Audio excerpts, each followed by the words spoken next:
What's going on, you guys? We are coming to you live, you know what I'm saying? Every Friday, like we normally do. We catching it deep. That's the name of the show. Catching it deep with your boy D Gifted. And I'm with the boy Delco. He was talking from Delco. We do this every Friday, coming to you guys live, man. Go ahead and man. How you been feeling, man? Hey, I'm good, brother. Like I said, I've been waiting to get with you, tonight. It's been a long week. We need to delve into some things. But Yes, hey, let's do it, sir. man. Let's Yes, do sir. it. Yes, sir, man. It's week 5.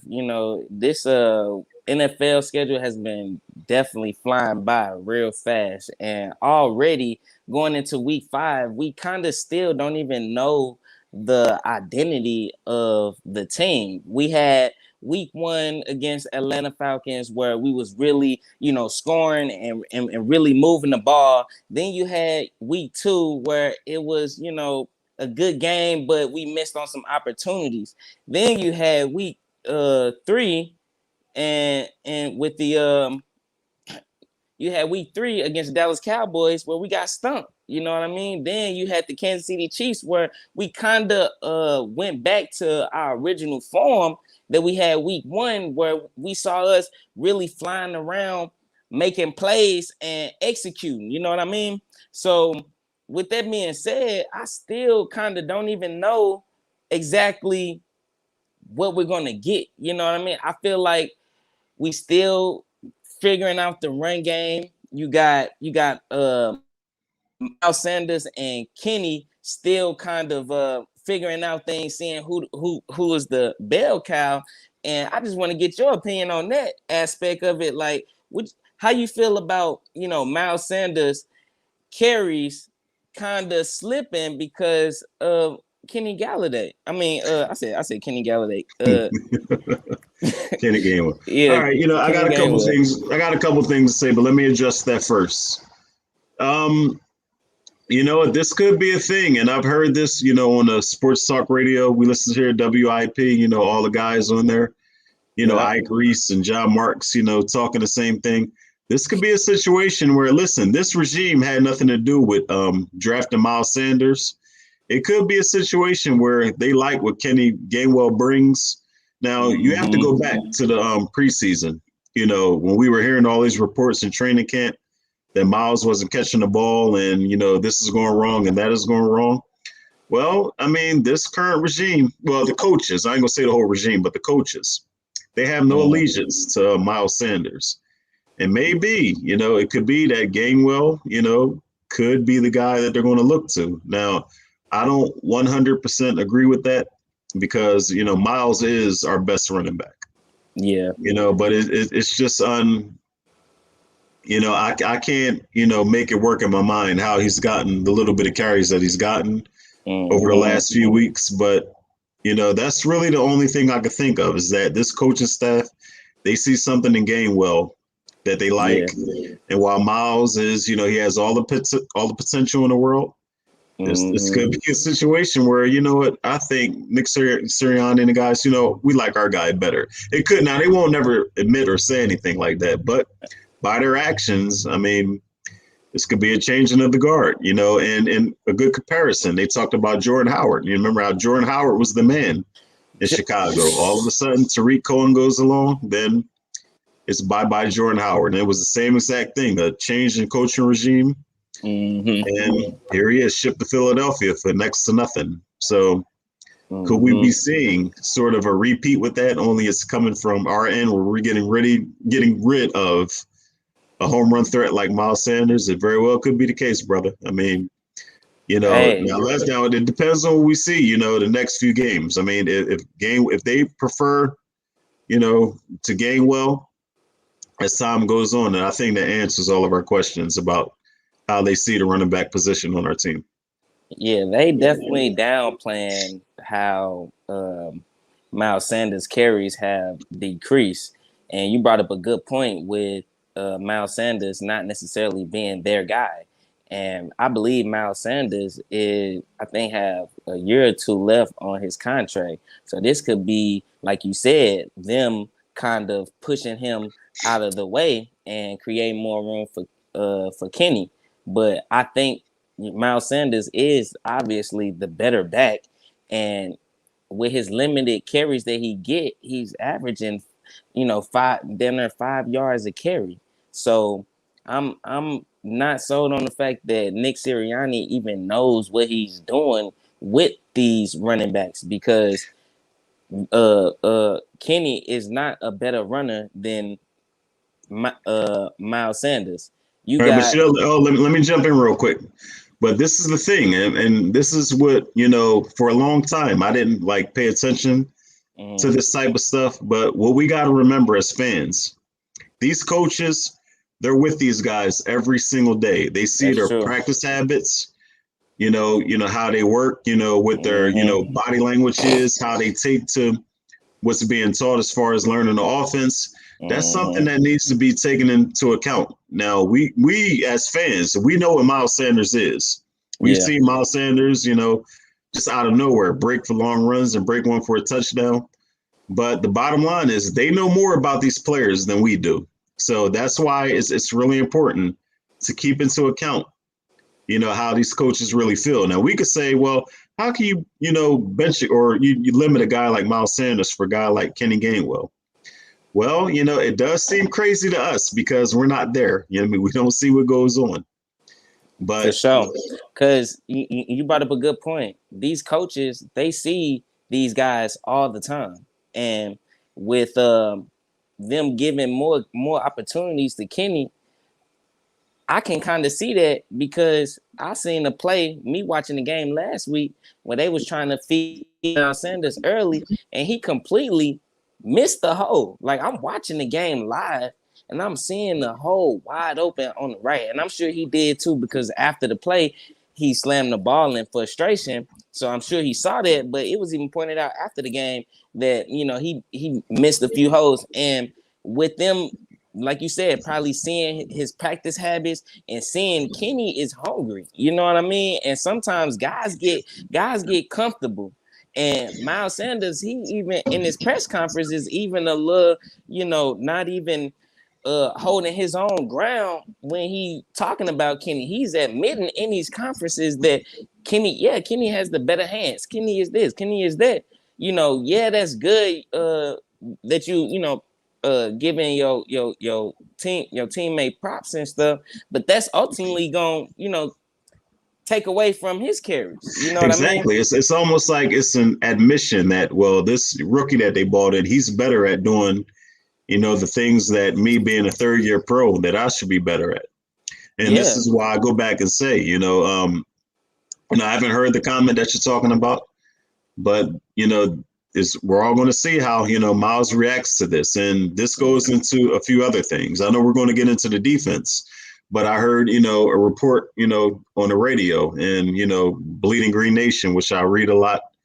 It's about Fletcher Cox is starting to talk about or voice his opinion on how he's being used in the defense. Now, we're all over Fletcher for his performance so far. He really hasn't been the Fletcher Cox that we're accustomed to seeing. But it all goes back to coaching. Now, if you get these veteran players start questioning the coach about how they're using them in their role in all offense or defense, I mean that's all a microcosm of having new coaches, a new system, on both sides of the ball. It's an adjustment period. It Now, as far as definitely Miles is. Sanders, like I said, the next few games is going to tell us a lot. I don't know what's going to happen come Sunday as far as them running the ball. I mean, they haven't ran the ball a lot anyway. So, Right. I just want to I'm say very curious to see how they handle this with the running backs. I want to say one last thing about the running backs Okay. before we move forward. With these running backs, I just don't think that Coach Nick Sirianni is putting these guys in position at times, and part of that is Miles Sanders is not good at catching the ball, so he's not going to put him in position in where we play the most, which is in the passing game. We like to move the ball. When Coach Nick Sirianni, after the game, he's having a meeting with the owner on how we can be more pass efficient, how we can move the ball. And if we're going to be passing the ball, then the guy who can be more reliable, because we ultimately one thing we all learned throughout these 4 weeks of football, we are a passing team. Whether we are a complete passing team. We love to pass. So with that being said, our running back have to be elite in the game. And I heard that Kenny actually took the job away from Miles Sanders when it come to catching the ball. They was giving Miles Sanders opportunities throughout the whole training camp to perform, to look like that guy. And the whole time in training camp, what we've been hearing is he been dropping the balls. So you brought up a great point about how these coaches, they see these guys every day. They see their practice habits. And another good point you brought up is the fact that these are veteran guys, you know what I mean? So and that's trickling down. If you're losing and then you have the veteran guys not being happy, it's a whole new system being brought into place, and guys are starting to voice their frustration. You brought up Fletcher Cox talking. Shoot, we could jump over to that side of the ball, because for real, Darius Slade was the one really chirping. Darius Slade chirping, but see, that's in his character. You know what I mean? Cool. That's something that he already do. But when Fletcher Cox is showing signs of frustration, I personally haven't seen Fletcher Cox look so frustrated in a press conference in a long time like that. And when asked about how he's being used, that's when he starts showing more signs of frustration. Hold on, y'all be quiet. I can only hear it once. You just feel the vibe, like he know that exactly. He's all right, but though, but before we go any further, let's do a quick circle back, because I want to talk a little bit about the Kansas City Chiefs games. I want to know what your overall feeling was, on the game. What were your thoughts, after the game was over, and how you saw things? Because I have an opinion. I want to give it, but I want to hear yours first. Okay. Honestly, that game, I didn't expect us to win. So how I felt after the game was, I guess I had something to be proud of. Offensively, defensively it was a tale of two different emotions. On one hand, I felt good, but still feel like there's a lot of work to be done. Then on the other hand, on the other side of the ball, on defense, I don't know what's going to happen. So I was pleased. Overall, I was pleased to see the offense be able to continue to make strides and move forward and making progress. And as far as the defense has been regressing, while the offense has been somewhat progressing, and Jalen Hurts starting to make throws across the middle of the field, starting to be able to, read the defense and understand what the coach wants on each play. The defense has been regressing. So honestly, I'm hopeful in the offense, and I'm doubtful about the defense. And after the game, not just after the game, but even after the game, where you got them in a press conference and you being able to talk to the players, and you talking to the players on the defensive side of the ball to see their frustration, and to see them, especially up on the line, our defensive line in the ball, where we need them to be elite, and they frustrated, they not happy. It's not looking good. We got 40 plus points put up on us 2 weeks in a row. And we had a pick, and it didn't mean anything. So, like I said, I'm hopeful in the offense. I'm not so much on the defense. It overall, it made me feel like it's an evaluation. It just reminded me even more, just an evaluation year, Right.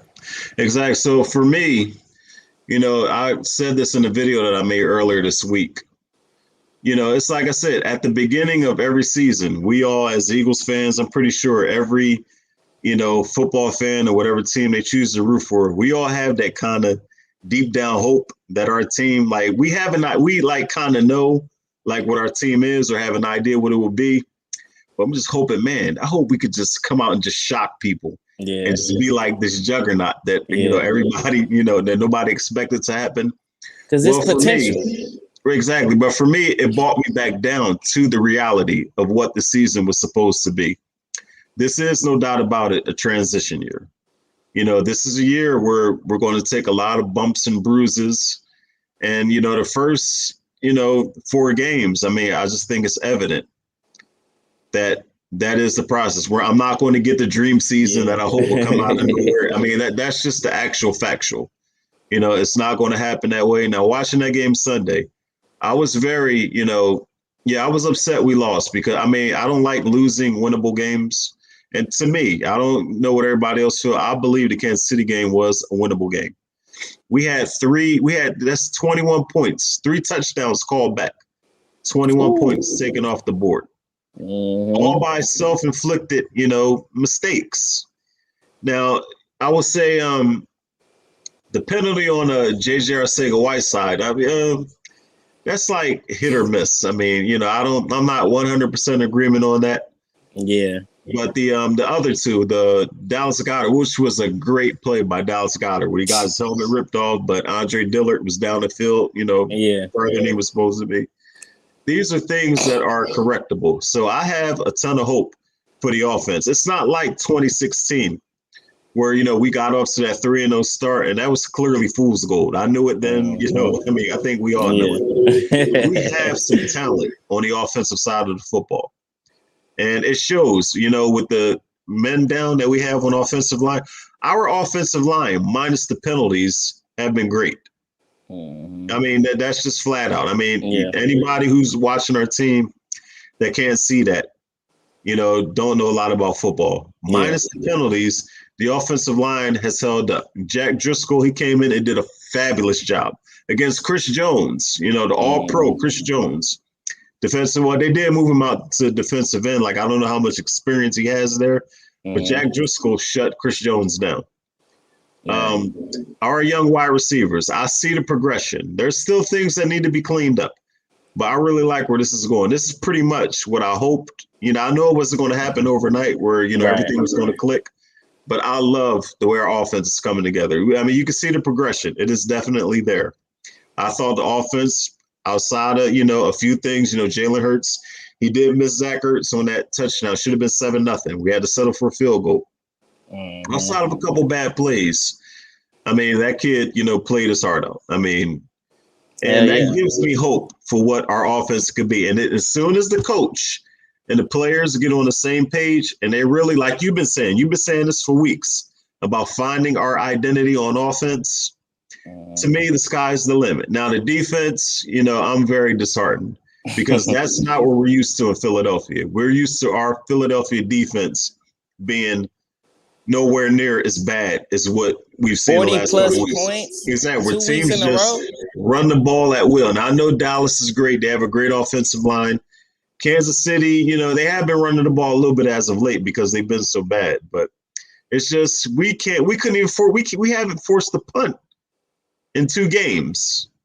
I mean, think about that. That's not what we're used to here in Philly. And it was that's the most. I was really mad after the game, but once I had time to really sit and collect myself and look at it for what it really is, like I said, I'm back resigned to the fact this is a transition year, but I do not want to see our defense get pushed around like this all year. I don't know what can be, but the problem is what can be done. This is what we got. There aren't you can't go on the street and find like a Darius Leonard middle linebacker or, Luke Kuechly. These guys aren't out there on the street. So this is what we got is what we have to roll with for the rest of the year. Man. But I don't know, Gannon, don't be stubborn. Stop embarrassing us. We got to do something about our defense. This is really killing me. Yeah, man, because, this defense, like you said, we gave up 40 plus points 2 weeks in a row. This is definitely something that we not used to. And this is a completely different scheme. I think a lot this which requires a whole different technique when it comes to playing up on the line. This makes every other position up on the defensive line important. Like using 4 men on the line, you will probably need, your edges, to be cool, or your center, whichever one the team value the most. When you just got 3 men up on the line and you got Fletcher Cox lined up across the center when he's getting double teamed, and then your edge is not being contained. Brandon Graham, he was known for being a great run stopper. He's not in there no more.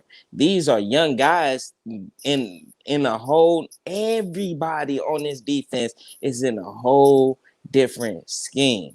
Whole different scheme that requires, everybody to, basically do different things. And Right. so I'm thinking to myself, like, this is probably a defense that's going to have to get better throughout the week. And like you said,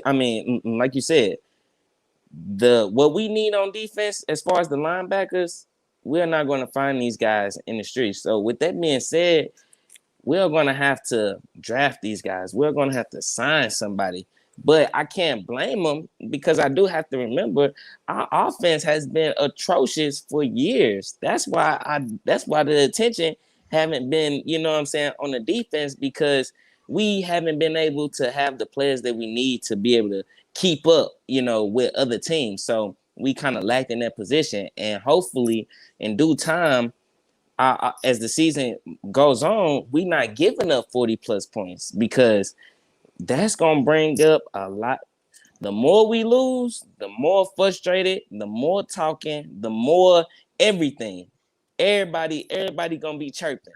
You know what I mean? So I'm not trying to even see what that feels like. But like you said, last game made me feel a whole lot better up on the offense.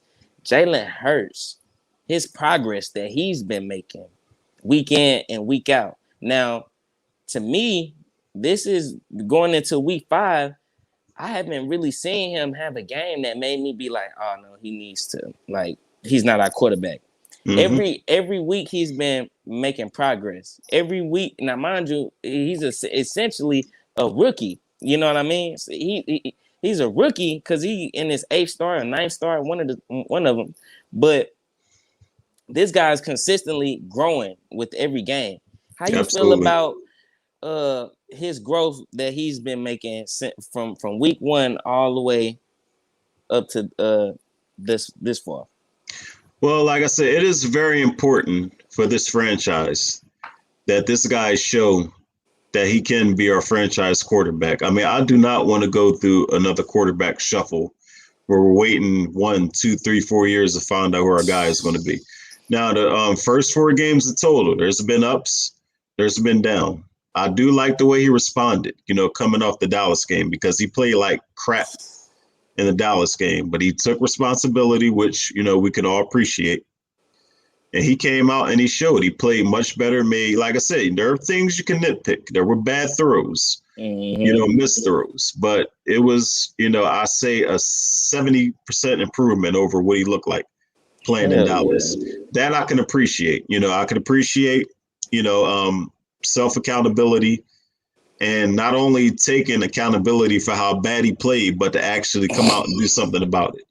So, like I said, I'm with you. I criticized him heavily after the Cowboys game, in my video I did after that, because he deserved it. Mm-hmm. Like I said, he had a full off season to correct, some of the things we've seen in that 3.5 game sample size from last year. Yeah. He had a whole off season to, correct things, and a lot of things reared their ugly head in that Cowboys game. But as I said, he took responsibility, and like I said, nothing happens overnight.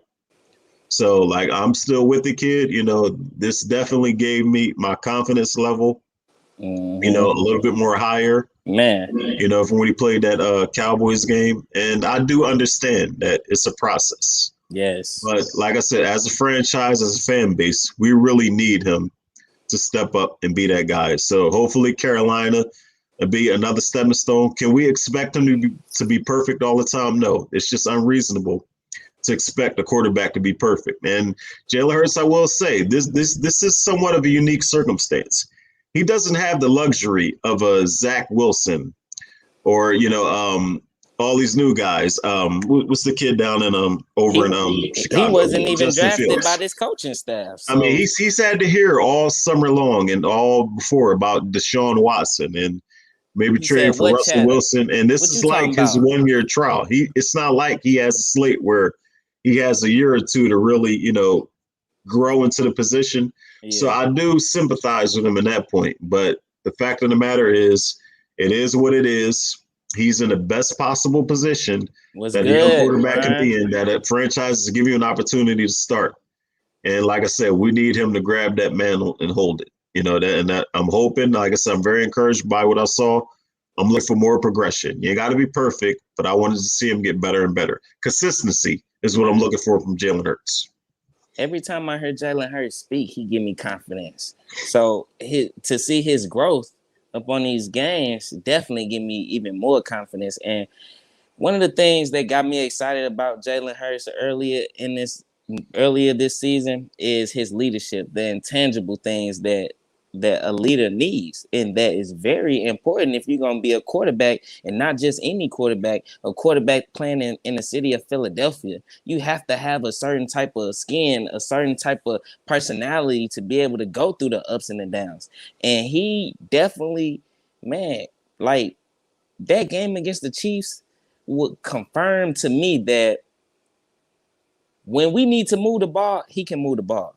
When if we going against a team that we supposed to be moving the ball against, he's going to move the ball. That's one thing that he definitely confirmed to me when I watched him against the Chiefs, because when I watched him against the Falcons, he was supposed to be able to move the ball. He was able to, you know what I'm saying, he was going against a defense that wasn't quite right, a rookie head coach. We were supposed to be able to do that.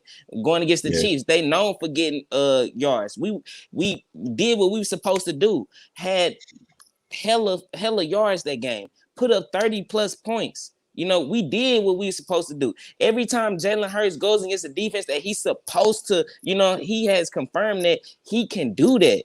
He's a playmaker for sure. And one of the great things about this season already, Jalen Hurts, with Jalen Hurts being our quarterback, already we have 2 games that have 30 plus points. We ain't have no games last year that was 30 plus points. So already we have shown the ability, Jalen Hurts has shown the ability that we can put up points. We put up way more points already this season than we did at the same time, last season. So I'm definitely convinced that if Nick Sirianni can continue to be smart and scheming up these guys, Jalen Hurts will deliver. Jalen Hurts is the type of guy, you tell him what you want done, he gonna figure out how to get it done. That's not saying that we are a finished product, because we're not. And he missed a few throws, but for the most part, he's accurate. Once we get those things fine-tuned, I feel like we would be a scoring team. Nick Exactly. Sirianni already proved that he know how to scheme these guys open. He just got to be consistent with doing that. I don't want to see him playing around and games and he doing something completely different. I don't want to see Exactly. that. Well, see, we could complain about, Nick Sirianni, about his lack of running the football. I know we all screamed at the television when the touchdown by Goddard got called back, but we did get a 1st and 5, and we didn't run the football not once. Things like that we can question, but then we can also look back and say, rookie head coach, we don't like it, but fine, we can live with it. But like I put him said, in position to score, man. Jalen Hurts had 3 touchdowns, bro. 3 touchdowns that literally came back. Like, he didn't run the ball as much, but just imagine if he would have scored it. If them touchdowns would never came back, we would not be. He didn't run it in the red zone. He didn't run. He scored. You know what I'm saying? I mean, you got to figure we were in that game in the middle of the 4th quarter. The score was 23-28. Yeah. We were in the game, and like I said, it kind of got away late. But like I said, it is there. Like I said, I didn't know what Nick Sirianni was going to bring to start the season. Yeah. We saw a ton of things we liked in the Atlanta game, but then everything else, we've questioned this. We've questioned that. But what we can say is the guy does know something about football. We do know that. And like I said, it takes time. Everything is new. The coaching staff, the players. I really do believe that once they click and find their identity, and let me give a shout out to the way they've handled the injury. I've already talked about, Jack Driscoll, Nate Herbert came in, did a good job. The offensive line, despite the penalty, I would say the penalties beside, the offensive line has done a good job. And I've said this,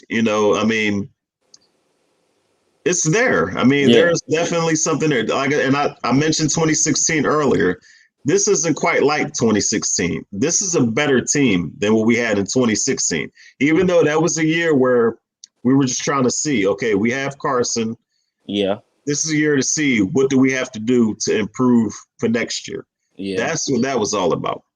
yeah. Our On wide God. receivers, remember our wide receivers were garbage. We had Mm-hmm. Bryce Treggs and Dorial Green Beckham and Paul Turner, and Like it was what? bad. Stop This playing. group of Like wide that was receivers crazy. is nothing like that. This group we have now have full of potential, and they're definitely showing it. Like I said, there are things that they need to work on. Now Mm-hmm. we saw Devontae Smith step out of bounds. You can argue if he was pushed out of bounds or if he reestablished, but the bottom line is he let himself go out of bounds, just Yeah, like yeah. Jalen Rager did in the 49ers game. But we see the progression, we see the burst, we see the speed, we see Quez Watkins. I'm just beyond thrilled about our skill position players. Zach Ertz, our veteran, he looks, like Zach Ertz again. Dallas Goedert is a beast. Hey, Mm-hmm. Dallas Goedert, we got a good one right there. We got a top one right there. Yeah, And yeah. like I said, Jalen Hurts, the offensive line, I mean, it's probably not going to mean much in terms of what we're able to do as a team this year. Mm-hmm. But again, I'm back to what this year is all about. This is Right. all about making the transition. And D-Gift, I think we got something, man, on offense. Mm-hmm. Defense, that's a ways away. But I definitely think we got something on We offense. got a scoring offense for sure. And you brought up a good point about our offensive line. They was randomly thrown into the fire with random and Jason Kelsey was the only person that was the original starter on that offensive line. And that just shows again the great job that Nick Sirianni did with the game plan and the scheming with getting our skill players in position to get the ball, to be able to get the ball out of Jalen Hurts hands as quick as possible. And when with him doing that and the offensive line blocking the way they did a hell of a good job. So good of a job that Jalen Hurts was throwing it all day to Devontae Smith. Devontae Smith had over 100 yards for the first time. That was a good thing to see.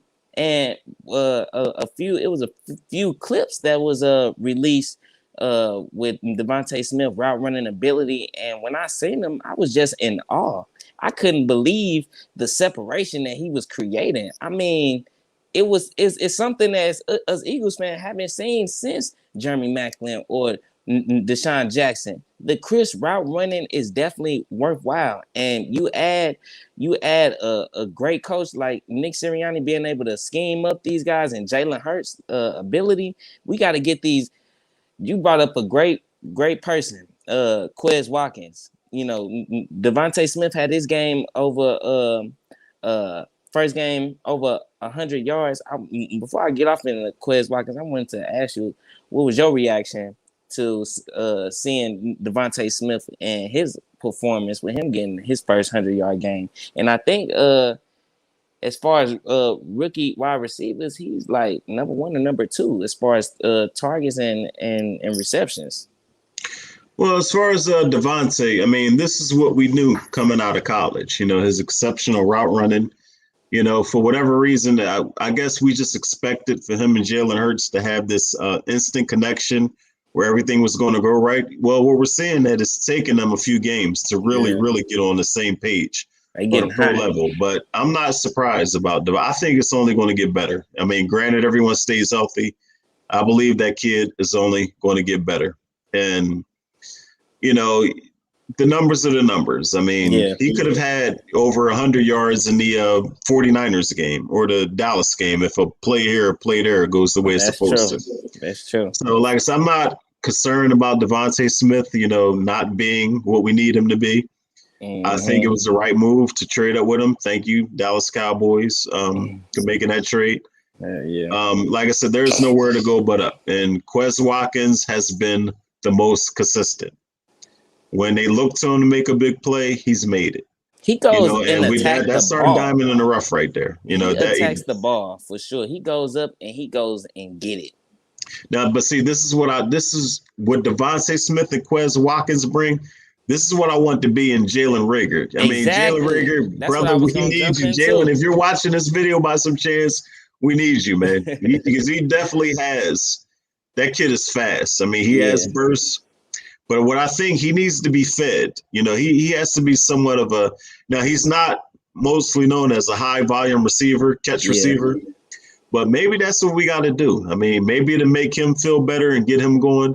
But Hmm. Rager, we need it. I mean, this works with the three of them, He got to the get way I his. see it. Yeah, he definitely got to get his route running ability like down pat. You know, some in some shape or form, they need to just continue to have Devontae as the one, or sometimes switch him out with Quez Watkins at the one. Either way, them two, 1 and 2, and Rager in the slot until Rager can prove that he can get open. He can, create some type of separation and not step out of bounds when he run his go routes instead of going around the guy, running through the guy. You know what I'm saying? Keeping some space, you know what I'm saying, between him and that white line, because that has ate us up twice. And I think that Devontae Smith touchdown was definitely him being forced out and him being able to reestablish his position. It, like, they literally said the rules on the TV. I'm like, well, he definitely came back, reestablished, and they didn't give him the touchdown. I'm still baffled on why that wasn't a touchdown. You know what I mean? Right. It was so many um things in this game, so many penalties, period, that of course when a lot of penalties happen, frustration shows. Yeah, What you think exactly. what you think about Coach Nick Sirianni showing his frustration with the penalties, because penalties has been eating us up. You know, that touchdown that came back. I don't think I ever seen a coach of the Philadelphia Eagles that angry in a long time. Well, This because guy it was, was I mean, it was a blowing. it was a brilliant play the way it was drawn up. I He mean, like I was said, so that's the mad, call. bro. That was the call on JJ Arcega-Whiteside. Now, they were on the 4 yard line. Now, listen, when you're within 5 yards, it's okay to engage. They're saying because he stuck his elbow out into the defender that was a pick. That's one of those things that is bang, but that's the kind of play you let go. So I agree with Nick Sirianni. I understand why he was upset. I mean, that definitely cost us a touchdown that we needed. And I love the fire. I do. Man, for real. It, it, But it like I say, the referees, they haven't been their best. I mean, listen, I hell don't want to no. blame stuff on the referees, but they have not been their best. But we I gotta mean, be that's more just flat out crisp too. honest. We gotta be more crisp. They say Nick Sirianni had tough conversations with the coaches, and Right. I feel like, of course, a lot of things that was said was probably things that they all probably already know, but it's just stuff that needs to be said. We are the most penalized team in the NFL. I don't think last game I haven't cheered so much for no reason ever. Like that was the game that was the game I ever cheered the most at and didn't get nothing out of it. Like, I was cheering and then sitting down, cheering and then sitting Right. down, cheering and sitting down, and I had it when they took that damn touchdown. And when Nick Sirianni was showing his when Nick Sirianni was showing his frustration on the field, Mm-hmm. I was shaking with anger at that time. I Yeah. was literally just as mad because this got to stop. If Yeah. it wasn't for the penalties, if it wasn't for the penalties and missed opportunities in the red zone, those are two crucial things that tell whether a team is elite or not. Exactly. Built for that. You got to be disciplined and you got to perform in the red zone. When you get there, you punch it in. Great teams like the Kansas City Chiefs, when they got in the red zone, they irritated me the most with that underhand toss in the end zone. Like, Yeah. It just makes them seem like, a really stupid defense. I don't like to call people stupid, but man, that's what it we look really like. make Very undisciplined with the offsides and the untimely penalties. I mean, we just look like a dumb defense. As a matter of fact, we got about 14 minutes left. Let's talk about the defense real quick. Before we get into the Carolina game. Now, I spoke earlier. That was the most disheartening. That's why I was, the the real reason why I was so upset about the game. Not because the fact that we lost, but our defense. So let's get in. Let's talk about, some of what were your main takeaways from the defense. The main takeaways from the defense is that we're not ready for a powerhouse team. We go against a team that can put up points. We're going to need to hope that we can. But when you think that we have guys like, we got names like Fletcher Cox and Darius Slay, Javon Hargrave, who's been just playing lights out, and Ryan Kerrigan. When you see the results of what's been going on, you're like, how does that make you feel? Make me. What you mean? How it make me feel? We're not getting hearing those names, but looking at the results of our defense. I gotta hear. Now, like I said, I do watch your videos during the week. I mean, I watch them like 2 or 3 times over. Like I said, I love the way you've been about it. But I want to do it on our show. Let's hear it. Man, really, I feel like this is a team, this is a defense that don't really buy into the system quite yet. You know what I mean?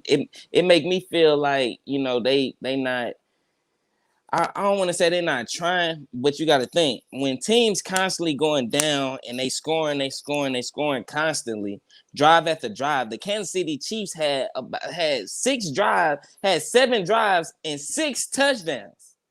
7 drives, 6 touchdowns. That's a defense that when they on the field after every first down, they frustrated, just like me. When I'm watching it, and every time it's 3rd down, oh my God, you just pray and cross your fingers because you know automatically they're gonna give up at least 3 yards. You know what I mean? They're gonna give up 3. So hopefully they like stop them right at the line. That's all I be hoping for. Just play close and play tight, and maybe we can stop them on the line. But it's a long game, so I can't imagine a team scoring constantly down the field with every drive, and the veterans, they're going to check out. We're already 1-3. If it don't get better, they say the first players to check out are the veteran players. And then once they check out, we got a whole bunch of young guys. They gonna see that. They in that facility. They feel that energy. They know when people check out. So when the veterans check out, rookies check out. Then you have a rookie head coach trying to hold everything together. He ain't gonna know what to do, and he ain't got no help. You know why he ain't got no help? Because he didn't hire no veteran head coach. He didn't hire no guy that had experience, coaching experience, or anything like that. So now he's in there with a bunch of rookies too, rookie first-time coaches that the only person that really had looks was Jonathan Gannon. But he ain't got that person to lean on. You know what I mean? And that's the downside of having a rookie head coach with no experience. Because quickly, when you can't stop a team, people check out. If we score a touchdown and we know the other team gonna go down there and score again, that's deflating. That's deflating. We need to nip it in the bud. And just like Darius Slay said, we need to figure this out ASAP. Yeah. Well, I mean, like I said, I pretty much said, my feelings on the defense. Yeah. Like I did not expect that coming in. I thought we would struggle mightily on offense. If there was a side of the ball to struggle mightily on, I thought it was going to be the offense. I did not think the defense would be this porous. Now, and Fletcher Cox. Now, you can only go to the double team thing, but so many times. I mean, that becomes a test of will, because Javon Hargrave was getting double teams, but he was still finding his way into the backfield. That's now true. The linebackers, I'm gonna try to make this quick because we're running low on time. The linebackers, like I said, I appreciate try-hard guys that give their all, but the bottom line is you can't have undrafted players or 4th or 5th round picks and try to make them number one, number two, linebackers. It just doesn't work. Teams see this. Our defense, is built, to stop the pass. When teams aren't stupid, why would Dallas or any smart team say, well, I know the strength of the Eagles' defense is their defensive line. Why I'm going to leave my quarterback out there to dry and have him drop back 30, 40 times and let that pass rush get after him? I see those little 218-pound linebackers. You know what? I'm going to bring in a fullback, an extra, tight end. We're going to run the ball right at these guys until they prove they can stop us. And for the past 3 games, really, because the 49ers did the same thing, the Eagles haven't had an answer for it. And, like I said, I'm not one, I don't really like to trash, players, because I recognize these players are what they are. Eric Wilson has done nothing. He got the interception on, Patrick Mahomes, but he has done absolutely I knew nothing. he was a goofy, man. Nothing whatsoever. I knew he was a goofy when I watched the first game in Atlanta when he was mic'd up. And I'm a big energy guy. I can tell goofy motherfuckers. I mean, excuse my language, but I can just tell goofy people. And he didn't make not a play. He was all noise on that mic'd up. Didn't make a play, didn't create nothing, didn't do anything. They picked the worst guy to be mic'd up on the first game of the season. Like, they gave him the mic first game of the season. Yo, that had pissed me off. You know what I'm saying? Like I said, I hate to do it. I know these guys they're probably really good guys off the field, but they are just what they are. And Darius Slay, now I get it. I saw the whole thing on Twitter. But after losing a game like that, this is not the time to be talking about your personal accomplishments or, what you've done in this or that. Your defense is in total disarray right now. I appreciate you, big play Slay. If you were making a few more big plays and all of that, maybe I'll let it slide. But this is not the time for it because our defense is in crisis right now. And look, hopefully he makes some plays against these Panthers. This upcoming game against the Panthers. Actually, let's get into that real quick too. Yeah, the Panthers. This is a game. It's a must-win game for me. Like, this is a game that's within the conference, NFC conference, and we have to win. We already lost, to Dallas. We can't keep. If we want to have a shot at the playoffs, we have to start racking up some of these wins, especially the important ones that the conference wins. That can come down to something. And Dallas beat Carolina, and I don't like to say, because the team beat this team, we can beat this team, whoop whoop, or go like Absolutely. that. But if Dallas beat them, we have to beat them too. You know what I mean? We have to show that we can compete within our division. You know what I'm saying? We have well, Carolina, they're coming in pretty much just as wounded as we are. I haven't heard. Christian McCaffrey, is he going to play? Did you hear anything? Sure. I believe he is playing. He's making his return. So, I guess most we can hope for that he's not 100%.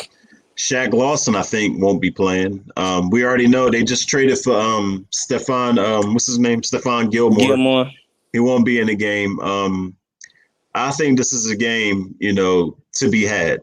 I'm actually, I already said I won't pick against the Eagles at all this year, but I definitely pick us to win. And I'm even going to give you a score. But before we do that, we got a few minutes here. What's your overall thoughts on Carolina? Overall, they a surprising team. I actually watched one of their games, and are you buying Sam Darnold? Oh, he a great quarterback. I mean, I feel like great. I mean, not great quarterback, but he a good quarterback. He's a guy that he was a first round pick. For a reason. This is a guy that was thrown into a system, and he kind of resurrected his career. When I watch him play, I can see why he was a first round pick, and the way he's leading Carolina, all you need is that confidence. Carolina guys, when they get that juice, when they ramped up, they believe, and that energy that can push a team a whole lot. But I don't think we're gonna be seeing a lot of Sam Darnold. I think they're gonna be running the ball like that, like every other team has been doing. So as okay as Sam Darnold be, I don't think they're gonna rely on him as much as they is the running game. Period. And so we have to show that we can stop the run game. If teams know that all they got to do is double team two of our guys on the defensive line, yo, that's frustrating. If I get double team all game and we losing, I'm gonna be pissed. I'm gonna be mad. I'm So gonna what be do you like, think about what I would like to see? I would like to see more of T.J. Edwards and Davion Taylor. What do you think about that? I think Davion Taylor need to get in that game. He was the best linebacker throughout training camp before he getting injured. And so with the way everything looking now, Eric Wilson cannot get off no block, yo. Like I'm Well, watching none of him. our linebackers can. Yeah, none of it's like, where are they? You know what I mean? Where are they? They don't perform. This is a game that I feel like Jalen Hurts is going to perform as he always do it. Nick Sirianni needs to show that, because he has yet schemed up and put our guys in position to win 2 weeks in a row. Right. He has yet been able to do that. Now, we lost last week, but he schemed up the offense good enough. You know what I mean? That we could have been able to win. Now, this game, I feel like he needs to show his consistency with play calling for the offense and show that we can put up 20 plus points a game. We need to he needs to show that he can do that. Now, our defense, I don't know, yo. I don't know. We had it's so complete opposite of what we done last season, earlier this season. Yo, the first game we didn't allow a touchdown. Second game we only gave up 16 points. 17 points. We didn't, and look, in that game we didn't even give up a first down in Hellas. For a like long time. It was like the first half or so, or first quarter and a half or something. Absolutely. All right, so we're kind of up against it. We got 2 minutes left. Give me your score for the game. What do you got? I got us winning 28-21. Wow, that's the same exact score I had. Really?